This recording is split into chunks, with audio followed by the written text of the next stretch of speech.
Hey Ryan, well, the hardest part of improving my photography is probably that I don't have the equipment to be a photographer. Well, let me just say I'm using a smartphone camera, however, it's not really reliable. It's not a flagship smartphone and it's a little bit dated, but it's all I can afford. Okay, we need to have a talk here because it ain't your gear, my friend. It's you.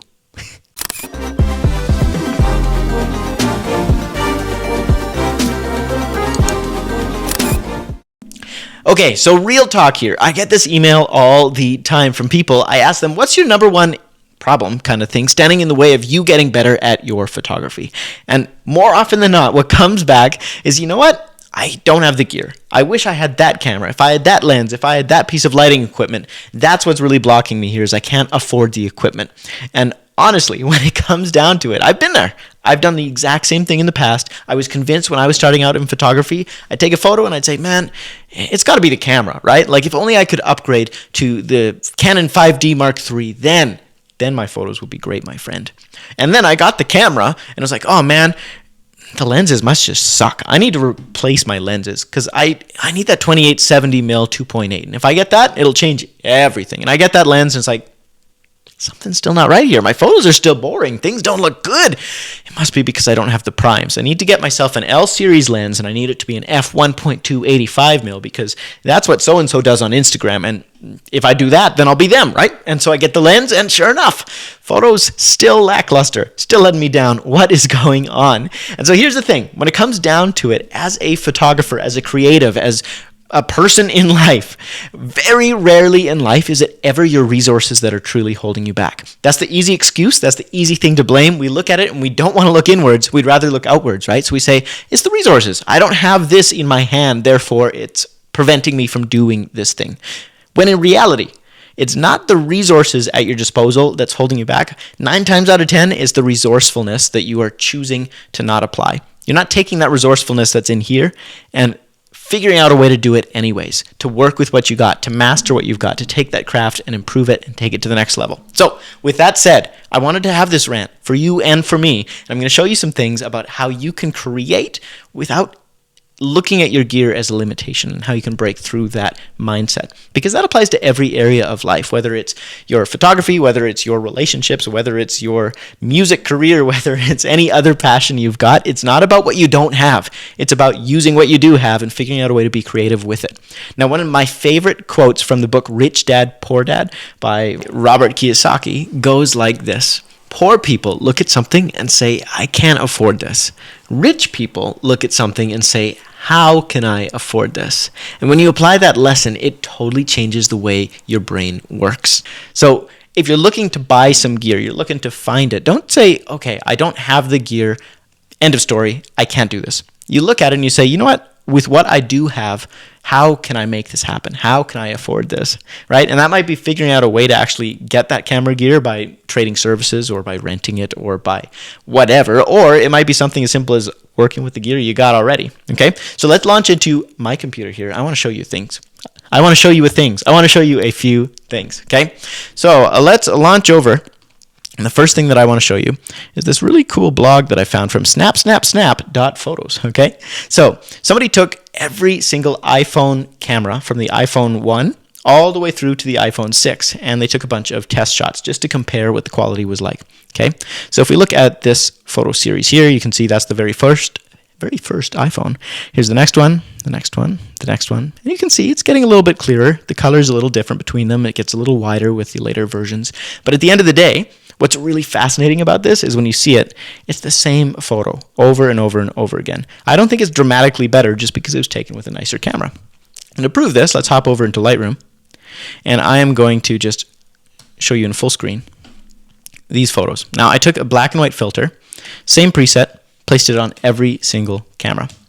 Now, what I want you to do is don't try and guess which camera each of these was taken with.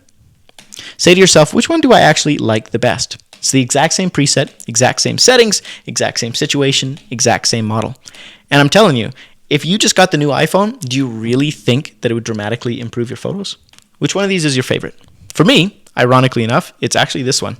I feel like it feels more filmic, it feels more kind of vibey and natural. I really like the haze. It's not so artificially sharp. And you know what? That one was taken with the iPhone 1. very first camera. Okay, let's hop over into another really cool blog here from boardpanda.com. Now, it's amateur versus professional photographers. And there's a photographer here, Philip Haumesser Photography. And he went ahead and took photos of the exact same scene. And this is the really powerful thing. When I started out as a photographer, I would go to the park and I would take photos, and they would look kind of like this one right here. They'd all look exactly like this, just taking a photo of exactly what's in front of me. And in my mind's eye, it was really beautiful. Then I'd look at my camera and be like, this is boring, this is stupid.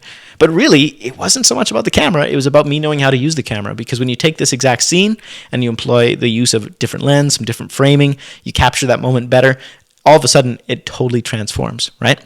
Here's another one. So out in a field, kind of boring photo shoot location. A lot of people also say to me, Ryan, I just don't have any cool photo spots nearby. Well, my friend, I promise you, you do. Because look at this. You got this photo right here.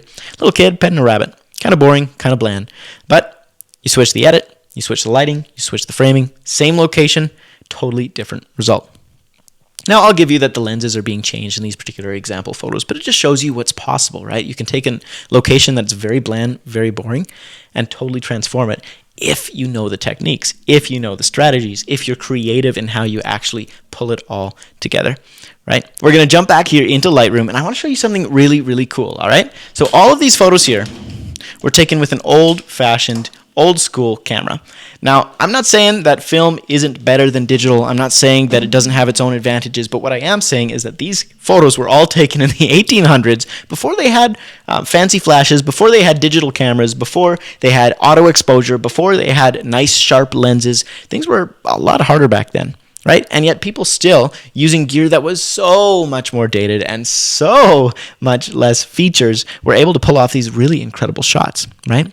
And it just shows you it's about the framing. It's about the composition. It's about the moment that's being captured. It's about the story that you're actually telling, right? So take a look at how beautiful some of these are.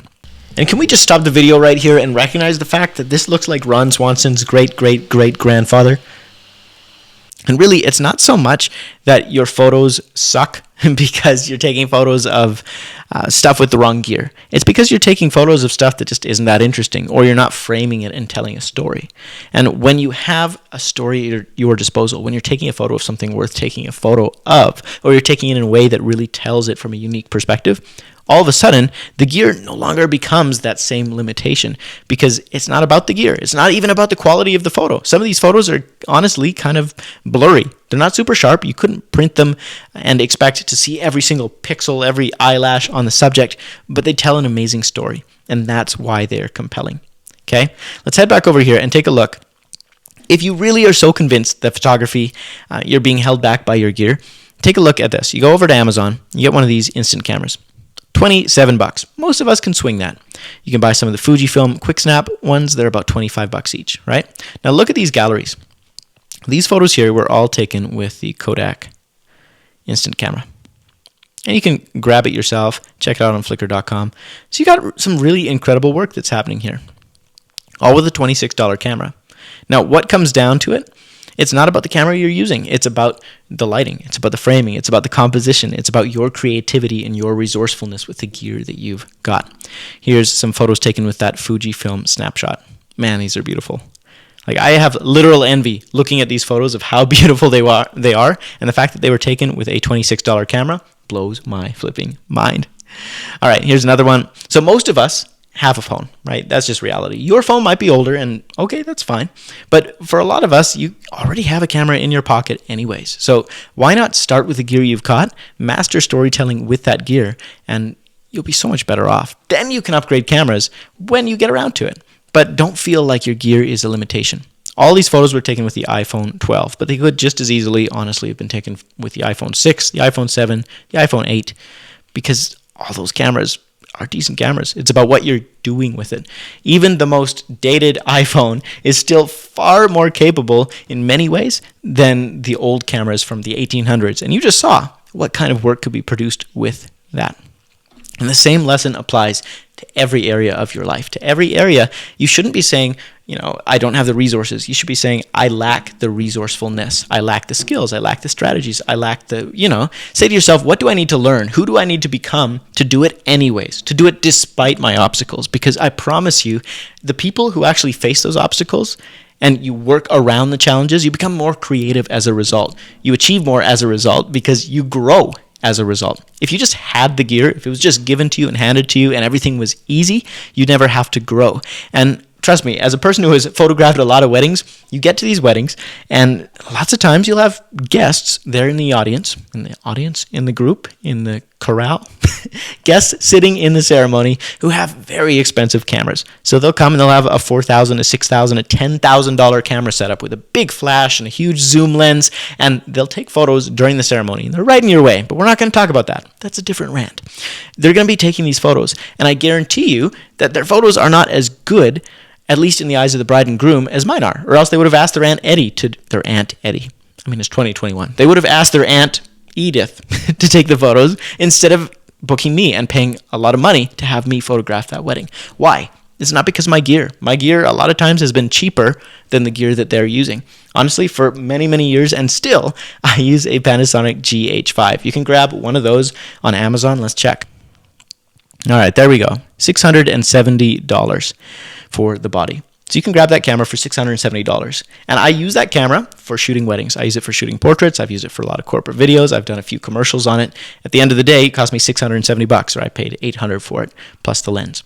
Now, I'm not saying that's cheap or within everybody's budget. I get that you might not have that much money. Might be a ton of money to you. But compared to the $4,000 bodies out there, it's very reasonable, and it doesn't get in the way of me capturing good photos, right? So, at the end of the day, that's what you got to think. Where is my resourcefulness level at? Because that's what you got to build on. Where is my skill level at? Because that's what you can build on. The gear is nice. It's a bonus, but it's not going to define your results as a photographer. LeBron James, okay? He was born to a 16-year-old single mom. He grew up going from bad apartment to bad apartment in rough neighborhoods while his mom struggled to get a job. But he still became an NBA star, right? Why did he do that? It wasn't because he had all the resources at his disposal. It's because in the end, his talent came through. Elvis Presley, his family was so poor that his dad was arrested for a bad $4 check. $4 check, couldn't cover it, and his dad was arrested.